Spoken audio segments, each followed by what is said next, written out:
Welcome to the Black Script Storytellers. My name is Kevin Marable, and today we have an amazing writer, director, and producer. Silk White is with us. Silk, how you doing today, man? Hey man, what's going on? I'm just happy to be here with y'all tonight, man. Thanks for having me. Yes, sir. Yes, sir. So I like to start off all of my interviews with a very simple question, but some might find it difficult to answer. Are you ready? Yes, sir. Let's do it. That question is, who is Silk White? Oh man, that's a good question, man. Silk White is number one. I'm a hustler. I'm an entrepreneur. I'm a businessman. I'm a writer, and I'm gonna make things happen. Or if that's a name, you know what I'm saying? Yeah, make things happen, man. I like it. I like it. Most Um, definitely. okay. Well, before we get into what you make happen, I do have another pressing question that I'm dying to know, and that is, Sure. where did the name Silk White come from?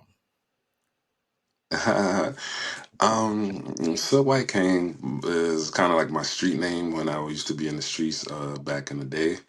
So I always was quiet, and they say I was like smooth like silk. And unfortunately, I got the last name White because I used to sell a lot of white, and they used to be like, "Oh, that's Silk White right there." Just a nickname in the hood. And I got you.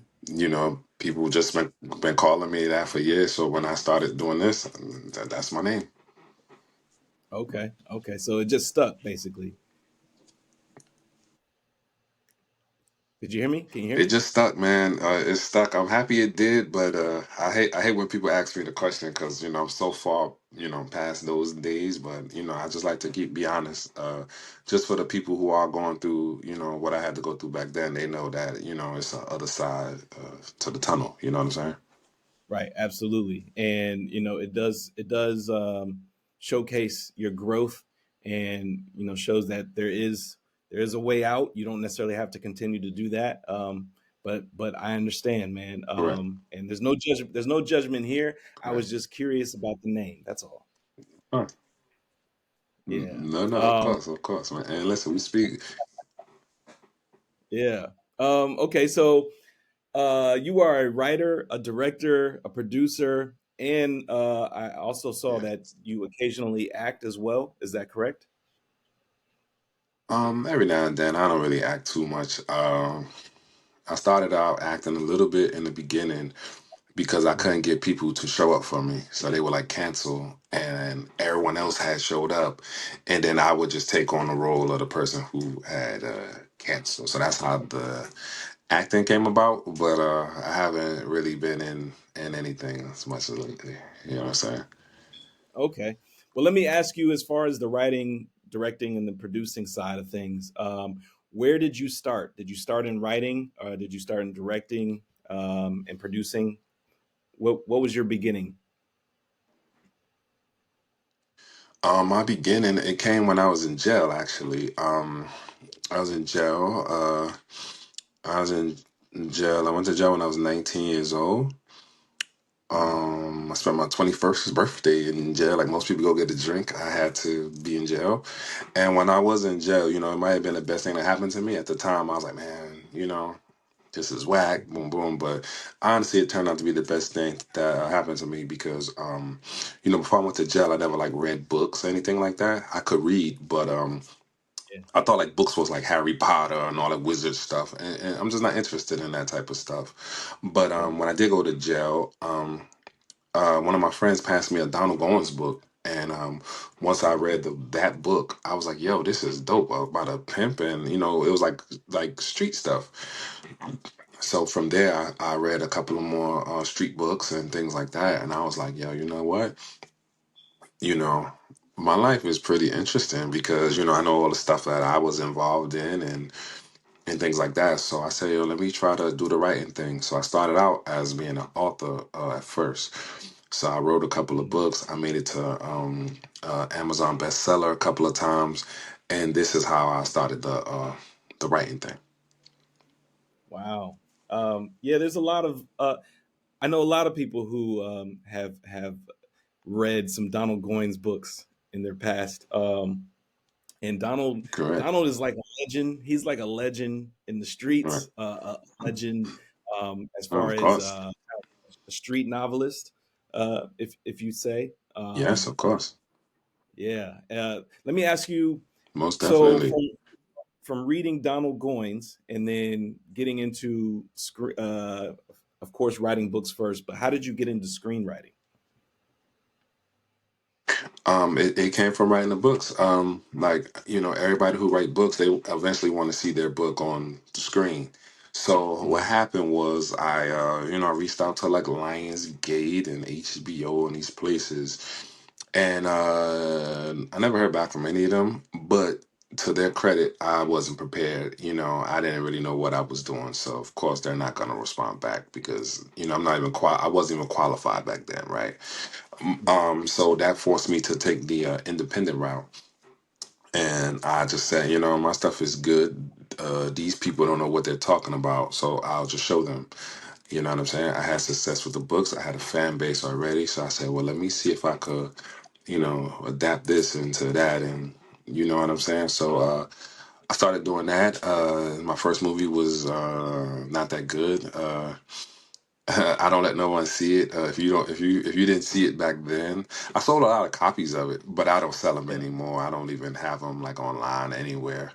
But I did. So I think I sold about 10,000 copies of my first movie. So it's like 10,000 Wow. people who probably saw it, and it's a bad movie. But it really helped me because it let me when I watched it. I sat and watched it. I said, okay, I don't want to make it look like that. I don't like that. I don't like that. It gave me something to like guide me of the stuff that I don't Right. want. You know what I'm saying? So now, when I went back to the drawing board the next time, each time you just get better and you just keep getting better and better. And that's how it works with anything. It's about being consistent with everything. You're not gonna start out at the top or be the biggest person, pause. None of that's gonna Right. go on. So, you just gotta be consistent with everything and keep grinding actually and believe in yourself, honestly. Right. So a lot of what you've uh, done in the process, throughout your span of working within film and television, has been purely based off of experience, one project after the other, and over Correct. time you've just learned and adapted, until you got to a certain process that works for you, a certain flow that works for you. Correct. Is that Correct. okay? And I'm still learning now because it's always something new going on and I'm not a traditional type of person. So when you do film these movies and things like that, other people they come from a traditional background. So sometimes we have to like blend together because I don't like rules. I don't like doing stuff the same way everyone else does it, but that Yeah. makes sense to a lot of other people. So we have to try to Mhm. get them out of that mindset and say over here we a little bit different. We're a little unorthodox and we don't believe in traditionalism. And we do our thing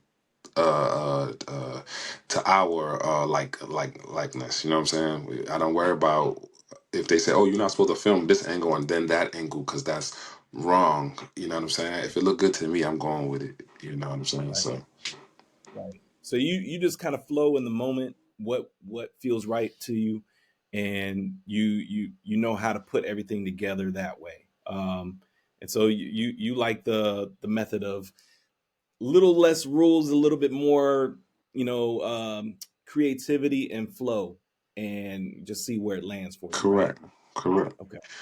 So it's hard. It's hard to create when you're already in a box. When you're in a box and you can't go out this line, you can't go out that line.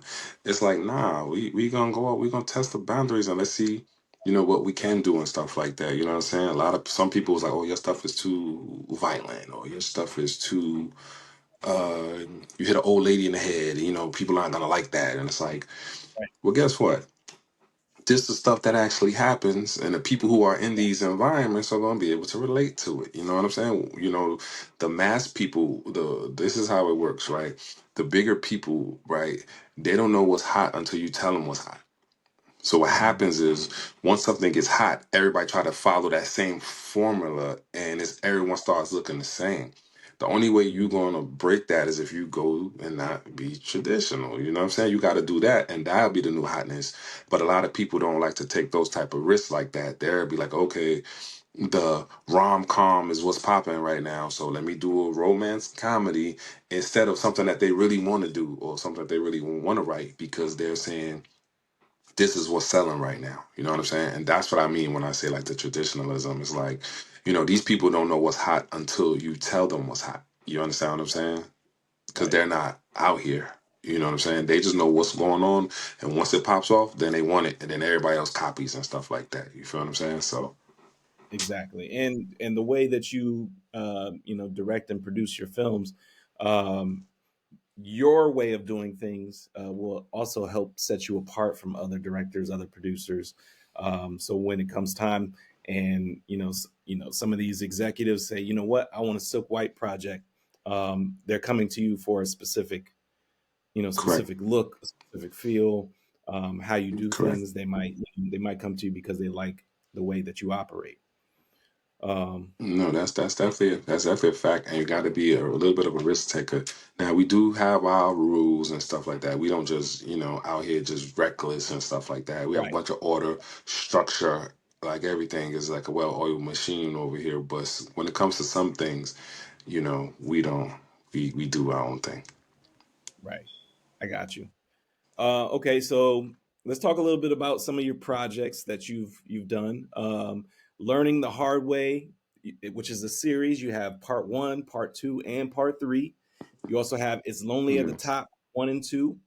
You have All I Want Is You, one and two, starring Claudia Yeah. Jordan. Um, is Correct. there a reason for all of the sequels, or do you operate off of popularity of each film and then decide, you know what, I'm gonna do a part two, I'm gonna do a part three, because my audience obviously loves it, or do you already go into it saying I'm gonna have a whole series?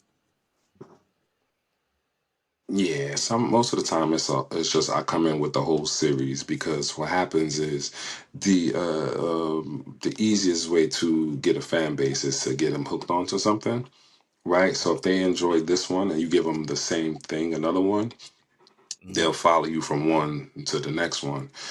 When you do a standalone, they might like that one, but your next one, that entire audience might not come over to the new one. You might get some of it, half of it, a quarter of it. You never know how it works. So most of it is planned like that. The other Hmm. things are based on popularity. Like learning the hard way was if people like it, we'll do another one and another one. It's only at the top. It was actually supposed to be a series, but I just turned it into two movies and just broke it into two. Two parts. You know what I'm saying? And All I Want Is You, pretty much the same thing. It was supposed to be a series, but I just decided to break it into to two instead of doing a series. Got it. Okay. And so it's Lonely at the Top, one and two, stars my guy Karan Joseph Riley and Whitney Code. I know both of them. What was it like working with them? Man, Karan is a good brother, man. He's a good brother, man. And Whitney Cole, man, she's a great, talented actress. I definitely got love for both of them. But with Karan, he was our first uh like big name actor that I actually was able to get. Hmm. And he talked to me, gave me game. This is so I like this shot. Boom, boom. So he was really helpful behind the scenes and things like that. A lot of people don't know. And he's a pleasure to work with. Professional, showed up on time, knew his stuff, outfits together. So Yeah. he's a real like a Tom Brady type person. They come, they ready to work. You know what I'm saying? And they know their Yeah. stuff. So I really enjoy working with brother Karan. Yeah, absolutely, man. He's a stand-up guy. And I just spoke with Whitney a few days ago, and she's very awesome, very open and bubbly personality. Great to talk to, uh, Correct. and she has some great talent as well. Um, Yes, very very talented young lady. yeah, absolutely. Um, Now, okay, so speaking of the series, I saw that some of your projects. instead of them saying that they're films, they're TV series, and you have these TV series on Tubi. Are they on any other platform besides Tubi?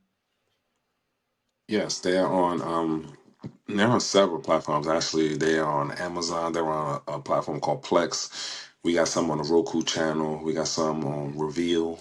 Uh, it's a lot of them. What is it? Exumo. Yes. It's a lot of channels. I can't name all of them, but they're on plenty of platforms. Okay. And so with those, you obviously chose to go with the series and do it as a TV series. And that Correct. those projects are Tears of a Hustler, The Transporter, and as well as Learning the Hard Way. Those are your TV series right now, right? Correct. Okay. And we got one more And your called Black Excellence.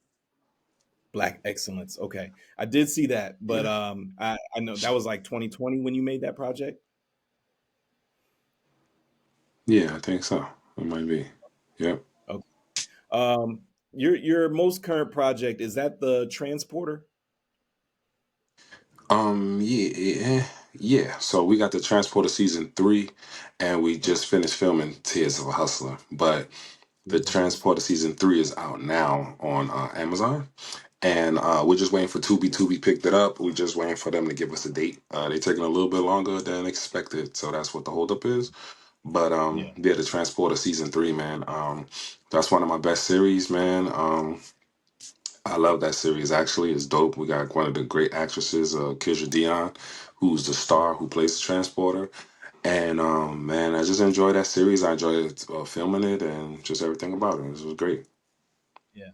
If you don't mind, if you could give us just a brief synopsis of what the film is about, or the series is about. I'm sorry. Okay, so with the transporter, it's about an Uber driver actually, who she's it's a woman, of course, and she's an Uber driver, and she doesn't, it's not really for her, but she's just trying to work her own hours and things like that. And a drug dealer guy gets in the back of her Uber one day, and he tells her, cut the app off. I'm gonna just pay you cash. You know what I'm saying? So she goes for it because he gives her a large sum of money. He tells her, keep the car running. I'll be back in 2 seconds. You hear a couple Mhm. gunshots. He jumped back in the car, and boom.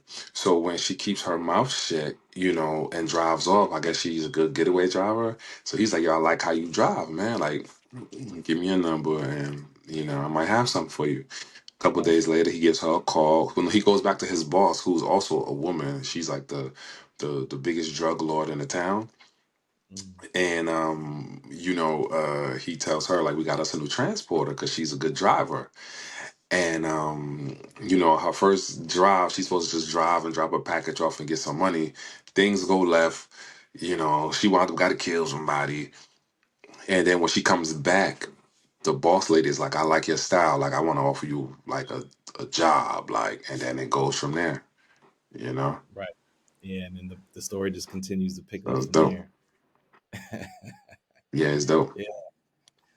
And then also your latest project, Tears of a Hustler, if you don't mind. First, if you can tell us who are the leads in that, and also tell us a little bit about what the series is about. Okay, so for Tears of a Hustler, I got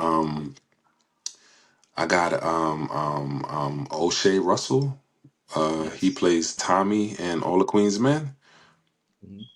I don't know if you watched All the Queen's Men, but he plays Tommy in All the Queen's Men. I got him playing the lead as Ali, and I have Crystal the doll. She's playing Nancy. So the story with Tears of a Hustler is that's my best-selling book actually. So we sold over 1 million copies of this book. So Wow. this one is going to be pretty big when it comes out. You know what I'm saying? So I love the story. It's basically about a girl who Crystal the doll is playing, a girl Nancy. She has an abusive boyfriend. She doesn't have any money, and her friend convinces her to bag up drugs in a drug house while she's pregnant, Mm. right? Yeah. And when the boss comes in and sees a pregnant girl in the spot, he fires her and say, "Yo, we can't have no pregnant girl working here because what if the fumes, it might kill the baby? Like, come on, this is bad, right?" Yeah. So she's upset because she got fired because she finally started making some money, and he tries to right the wrong by saying, "Hey, let me give you a different job, one of my legit businesses," and they go a little bit back and forth, and then they turn out to have a great relationship with each other, and it's kind of like a gangster love story, but it's really good. It's really good without giving, saying too much away and stuff like that. So that got picked up by Amazon and a couple of other platforms so far, but we're just waiting for Tubi. Tubi has not picked it up yet. We're just waiting on that. Like I said, they've been moving a little bit slow lately. They got a new CEO and all this crazy stuff going on. So, Yeah. but it's definitely on the way. The project is complete and we just waiting. We just waiting right now. Right, absolutely. And then just to your Yes, point, as far as Tubi's concerned, yeah, they've shifted a little bit in their in correct. their structure, and so they're dialing back on a lot more of the independent projects that they're giving the green light to or letting through the door, so to speak. Um, so I definitely understand the delay or the holdup, Correct. but yeah, being that you already Yes. have So, projects on the platform, I'm sure they're going to continue to work with you. no, correct. So it's definitely been like a huge delay, and not with just me. It's been other people because I've been hearing everybody else. They just came out like, dang, that was ready like 8 months ago. I submitted that. Like, so they're still working around. And like I said, the Transporter season 3 has been picked up by Tubi. Mhm. It got picked up in December, so it's March right now. So ain't nothing hasn't came out yet. So we just waiting. Tears of a Hustler is the newest one. I just finished that in February, editing it in February. So, it's gonna take a little bit of time for that one. But also, to a lot of people don't know, I have a reality show that I just finished shooting as well, and it's basically like a little bit of my day to day. I got Mhm. some. It was basically like us filming Tears of a Hustler, and just Okay. what actually really goes on that people don't know what goes on like behind the scenes, and Yeah. a little bit of activity to see, how we get down. You know what I'm saying? Right. And that's actually a really good idea because a lot of people are looking for content in that space, especially if you're in Correct. the TV film world. But even just the avid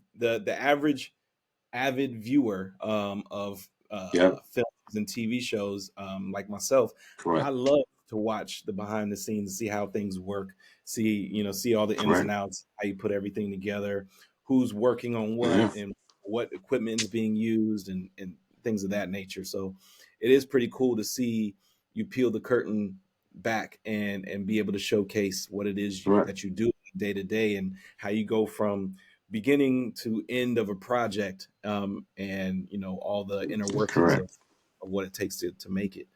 um, let me Yes, let correct. me I want to shift just for a second, because you said Yeah, of something a few course. minutes ago, as far as your best selling book, and I don't really talk too much about books on this platform, Mhm. but there are a lot of authors that I'm beginning to talk to, and they're turning their books into films or TV shows and things of that Correct. nature. Um,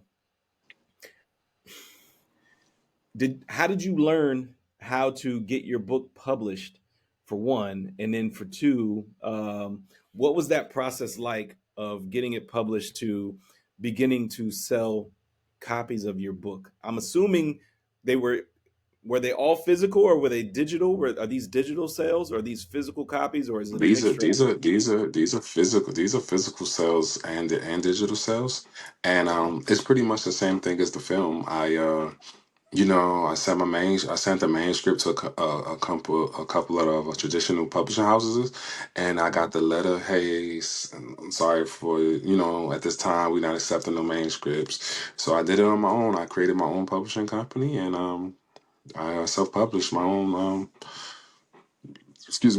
titles and things like that. So I have over 25 books out that I've published.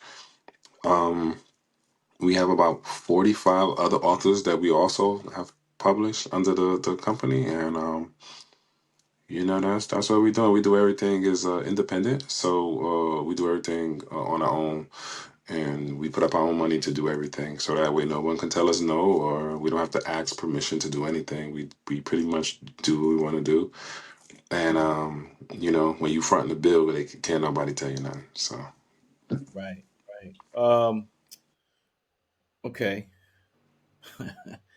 uh, that's pretty dope, man. What's the name of the company? yeah, The publishing it's company. called Good to Go Publishing. Good Yeah, to go. Good to Go Publishing. Okay, and Yep, good how with the number two. Good to Go how can Publishing. people how can people find you? Do you have a website? Yeah, it's good to go publishing.com. Good with the number two, go publishing.com. We also Okay. have good, the number two, go films.com as well. Mm, And yeah, man, we got a lot of stuff going on, man. We got a lot of stuff going on. And to answer the other part of your question, it was a little bit rough to get the name out there with the books at first because I was competing with big authors like Quan and Jaquavis and Al Sadiq Banks. So, mhm. you know, a lot of books I had to give away for free at first just so people could even, you know, give me a shot. Because, you know, when you go to buy a book, you pretty much know what you're going to get. You're not saying, let me see what's out here. You know what I'm saying? So people were coming in to, I did like a couple of book signs. I went on like a book tour and people would come in the store and like pass me and go get their books that they wanted and stuff. And on the way out, some people, you know, I would just give them a book and say, yo, listen, if you don't like it, it don't cost you anything. You know what I'm saying? Like they're like, oh, I'm gonna tell you the truth. Like, oh, I hope you could handle it. Right. Listen, speak freely. You know what I'm saying? So it was a lot of grinding. Then this was back when they was because I'm from New York, so they were selling books on 125th Street. The African people they had like book tables, and they Yeah. used to make so much money. So I used to go to the book tables and say, hey, could y'all put my book on the table? And they was like, nah. Like, you know what I'm saying? We don't want to, we got books that we know is selling. They had like all like the hood books and stuff. And it was like Nikki Turner, Hmm. you know, the Wahida Clarks, the Terry Woods, you know, the one who got Dutch and True to the Game and all of that. So those were selling crazy. So I would go to every African table and I pulled up in my car. I had a box of books, and I would give this table five, five, five, five, and I would say that's for free. If they don't sell, it doesn't matter. If they do sell, call me to get some more, right? Yeah. And when I left, like 3 days later, like every one of them called me, and like, "Hey, we need more. We need more." So now every week I would just do drop offs and pickups. So I would drop off books, pick up my money. Then the next week I would drop off more, and it just started going like that. And I was doing this in Harlem, Queens, the Bronx, Brooklyn, just all over New York. And then I started going on a book tour actually in Philly, Baltimore. Mm. Um, where else was I? Indiana, Kentucky, um, Virginia, Maryland. It was pretty much everywhere. So it was going on a tour, and I was just selling books and things like that. So I actually sold a lot of these books hand in hand, physically signed the books for people and everything. And eventually, I was able to get into some libraries and things like that. And you know, that was a difficult thing to do to get like in the libraries and stuff like that because most of the they don't really mess with a lot of independent companies. They usually have like the traditional publishing houses. So you know, we put the Hmm. pressure on them, and you know, It's working. they saw what we was doing. They like what we was doing, and they can't deny. Once you're doing your thing, they can't deny you. Once you got the results and you got the numbers, and say, "Listen, this is what it is, man." They can't say nothing to you. They can't say nothing. So it was pretty Yeah. dope. I like that, man. And that's an amazing story, and it's dope that you were able to do it on Yeah, your own independently, and to be able to yeah. sell a million copies of anything is no easy task, Correct, man. So um, it took a correct, little bit of sacrifice in the correct, beginning, convincing people, letting people have books for free, but that correct, sacrifice correct. worked out in your favor. Oh, Um, correct. And yeah, and it was not easy at all, man. It was like hot days where I had to carry the books, and you know, cold days. You know, it was a lot, man. It wasn't, you know.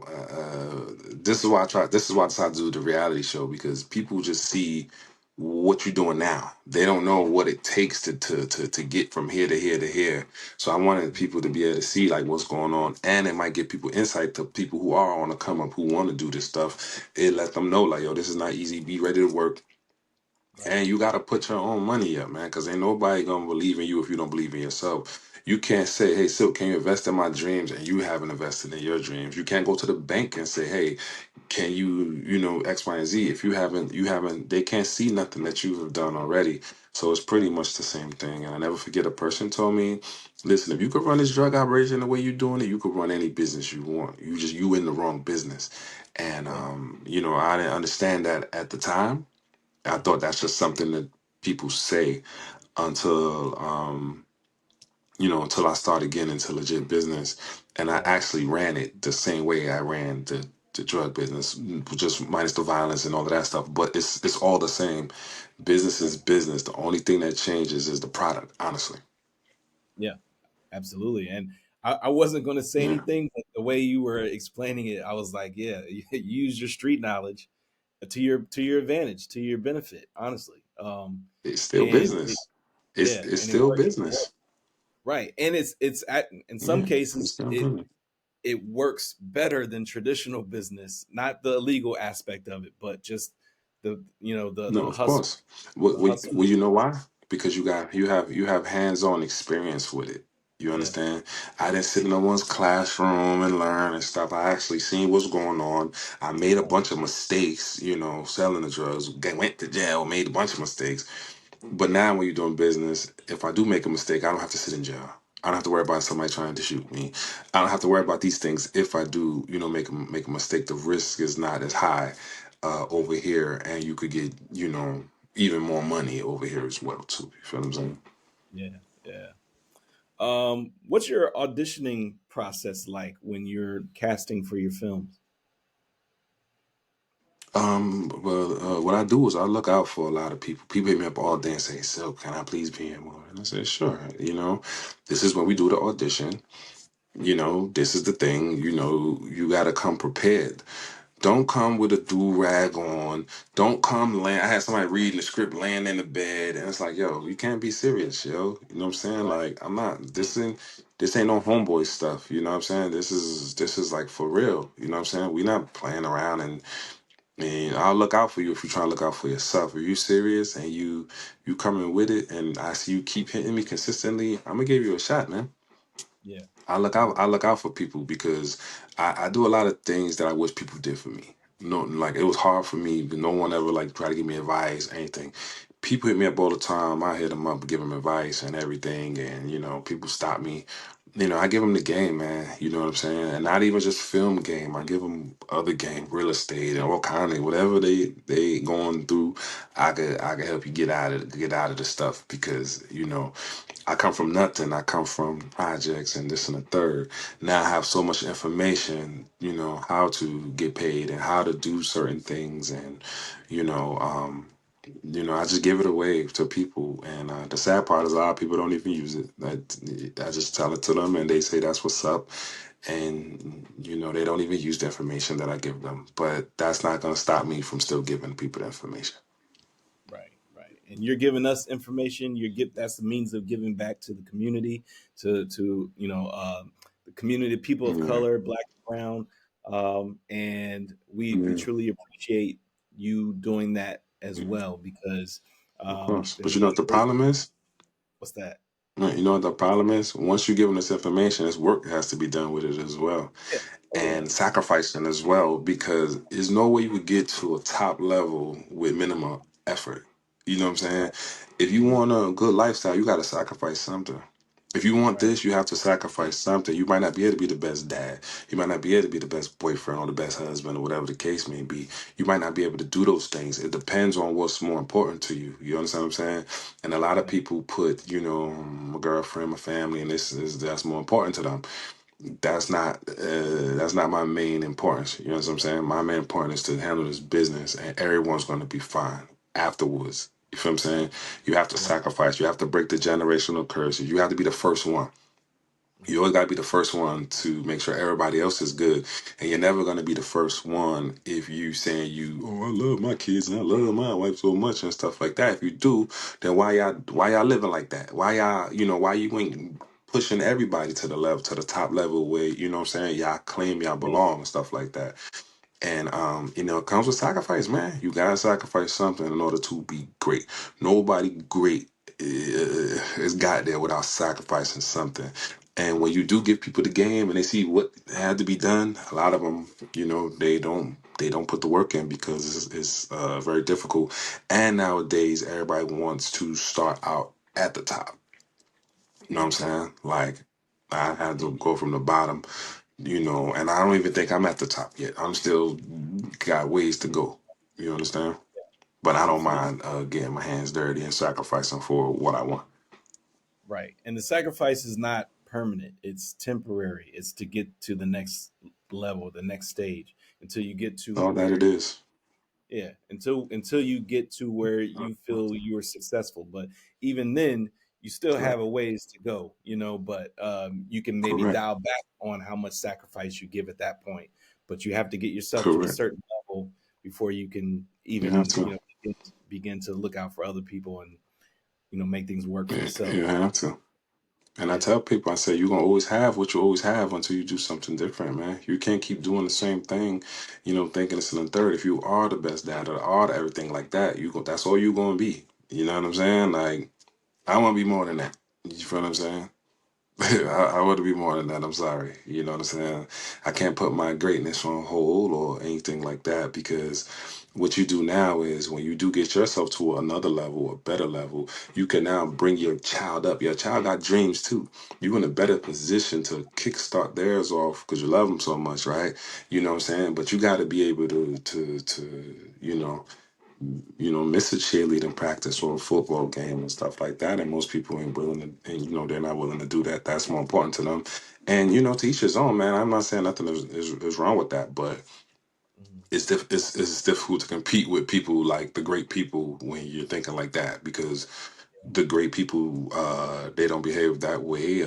K Michelle had a documentary where she couldn't be there because she had to go and do certain things. A lot of these celebrities that people see, they don't even know how this works. You understand what I'm saying? Mhm. Yeah. They just think that I'm gonna get signed and things are gonna take off overnight for me, and I'm gonna make millions of dollars, and life is gonna It be worked. great. Let Yeah. me tell you what I learned. It take 10 years to become an overnight success. Yeah. That's what I've Yep. learned. 10 years and 10,000 hours at least, at minimum. You know what I'm Correct. saying? So Correct. But the new generation, they got the internet now, so they don't, they got this Instagram making it look easier than it is and stuff like that. And some people gonna be in for, a rude awakening. Now you are gonna get some who do, get lucky with the internet and the TikTok and all of that stuff, but everybody ain't gonna be able to do that. You feel what I'm saying? right, yeah, it's not for everybody. What would you Yeah. say? What would you say has been the most grueling part of the process in creating these films and series for you? Most grueling part is the time, man. So when we're filming, it's an all day thing. Like you're there from morning to night. You're standing up all day. It's actually real work.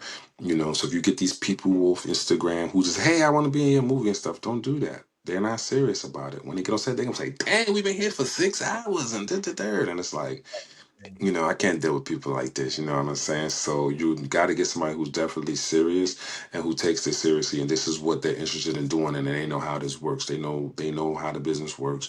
They've been involved and things like that. So it's that's the most grueling part is the time and the issues because nothing ever goes smoothly. Every film you do is going to be a problem. Something's going to go wrong.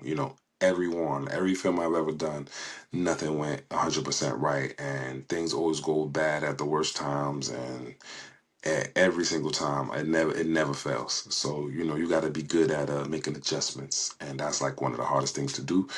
Because a lot of people, when something go wrong, they say, "Oh, well, we got to cancel it," and this and that. I don't cancel nothing. We gonna figure it out. Yeah, You yeah, know what I'm figure it saying? out. Yeah. Um, I'm gonna ask you more of a financing question. Not everybody is comfortable Of with course. talking about it, but I'm not gonna, I'm not gonna pocket watch or anything like that. But No, um, you good. when in pre-production, how do you know what the budget is going to look like going into the film? So I'm gonna tell you about now, and I'm gonna tell you about before. So before, what I used to do is I used to just pay for like the locations, and then I would pay the actors who weren't big names at the time. I'd have to Mhm. pay them a lot of money, but it's still, when you add it all up, it turns into a lot. So that would be like the budget. Now, what I do now is I set a number, and everything has to fit in the number. So if, let's say the budget is 50,000, Mhm. everything has to be in the 50,000. So if I want somebody that costs 20,000, I know everything else has to be fit in the budget. I got 30 left to work with and stuff like that. Yeah, that might not be a good idea, because if you do get somebody like that, you want the stuff to look just as good. You don't want to, cheat yourself on the locations with this big person and it look like they're in a rinky dink house and whatever it is. So you just gotta, move things around and do what you think is best and stuff like that. So that's how I do it. I just pick and I just see, X, Y, and Z. And sometimes you might take a loss too, man. Like, don't get it twisted. Right. This ain't no automatic anything. You spend this money, when you leave, everybody has been paid but you. You feel me? Now it's your job to at least make the money back, so you can at least say, okay, I made the money back, and then to make a profit after that. So don't get it twisted and stay within your means is your budget. You feel what I'm saying? What you can afford to lose should be your budget, because it's a strong possibility that you will lose. You know what I'm saying? I've taken plenty of losses, and it just be like that sometimes. You know, it be like that Yeah. sometimes, but you can't quit, and you got to keep it going. And that's how I do my budget. Now, a lot of people might do it the traditional way and things like that. I don't do it like that. I pick a number. I know what I want. So if I know I want this production to be good, I'm gonna spend this much money on this. I'm gonna get a mansion. I'm gonna get this. I'm gonna make sure the locations is was really good, because I got a certain look I'm looking for, whatever it is.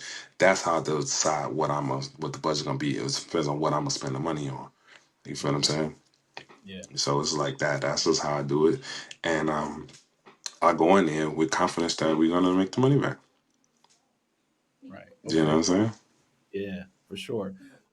Where do you see yourself within the next 3 to 5 years, as far as a director is concerned? I'm not sure, man. As far as a director is concerned, man, I see myself directing some bigger movies, bigger budget movies as well, and I see myself being a household name in the next 3 to 5 years, especially when it comes to the filming thing.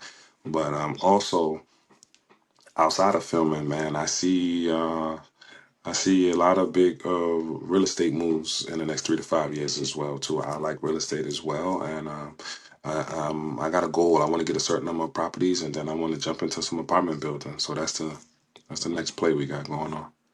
Yeah, yeah. And then maybe somewhere within there, within the real estate, you might purchase your own lot to where you can actually, turn it into a full fledged production studio, and Correct, you do correct, your correct. own. Yeah. Correct. So we got a couple of properties now, you know what I'm Okay. saying, that we own and stuff like that. So we're doing pretty good, and we're just gonna keep it going and keep everything else moving and grooving and stuff like that. And you always should have a more than one income, so to speak, right? You never have just one thing going on and stuff like that, because you know how this stuff go. Right. They'll shut you Right. down tomorrow and act like ain't nothing happened. You know what I'm saying? And Yeah. most black people just be looking stupid and crying, playing victim and stuff like that. We don't have time for that over here. Yeah. We gonna always come out on top. Yeah. Definitely have multiple streams of income. Never place all your eggs in one basket, Exactly. and And always have. invest. You gotta Yeah. invest. You do get some money. You gotta Yeah. invest, man. You can, yeah. You can't get on nigga time when you get some money. You know what I'm saying? You gotta be smart. Right. Right. Okay. So let me ask you for the immediate for the present day, or present and early future, what's next for Silk White? Mm. Man, what's next for me, man? Like I said, I got the reality show and I got Tears of Hustler and the Transport season 3 coming out in the near future. After that, man, I got a bunch of things just lined up. A lot of big things in the works and things like that. So I just remain humble and stay to my pace, and I just make everything happen. So in the next few months, man, the near future, man, I see everything being really good, man. Like really good. I got a lot of things going on, and I'm excited to see, how everything plays out and where all of these things go and stuff like that. Yeah, for sure, man. I'm excited for you. I'm gonna be rooting for you from the sidelines. I tell that to everybody that I speak to and that I meet, I appreciate you. Of whether it's in person or virtually. But I love course. talking to people when they're on their come up, and also being able to Correct. a lot of what it is that you do and give you spotlight. Maybe a little Correct. bit more of a spotlight if you already have one, and just open you up to Correct. a newer crowd and community, um, so that way you can help Most get your name definitely. out there more. So um, this is the And part of listen, the I appreciate you, man. yeah, no problem, man. This is the part of the interview where I like to give my guests the final word, whether that be a piece of advice, words of encouragement, or a quote that you like to live by. You can say all three, or you can give me any of the three. It's up to you. Okay. Yeah, man. Some advice is, man, don't stop, man. Keep going, and don't let nobody tell you something that you cannot do. Also, if you are gonna do something, whatever business you're getting into, learn the business. You can't play the game if you don't know the rules. You understand? And that's pretty much it, man. Appreciate everybody who, been rocking with me and things like that and checking out the movies. They are free on Tubi. We got a bunch of them. You can just type in Silk Wire. Thank you for having me on the platform, man. I appreciate it. And I still got a long way to go, man. Like I got a long way to go, man. I got big plans and big dreams. So, a lot of people see me and like, oh, I didn't know you was this cool and humble, down to earth and stuff like that. And it's like, yeah, man. Anybody need an interview for me, whatever it is, anybody need, I'm there for them. And Yeah, that's how I'm always gonna be, man. I got a long way to go. I still got a lot of work to do, and I'm still learning at the same time, man. I don't have everything figured out, but I figured out how to win. That's what I do. Got figured out, and we're gonna keep it moving from there, man. Like I said, I appreciate you, man. The Queen yeah, Jessica, man. absolutely. Thank you for putting this together, and thank y'all. Oh yeah, yeah. And stay right there, real quick, because there's a couple more things we have Of to course. do once the interview is done. But let me just go ahead and close it out by just saying, Silk White, everybody.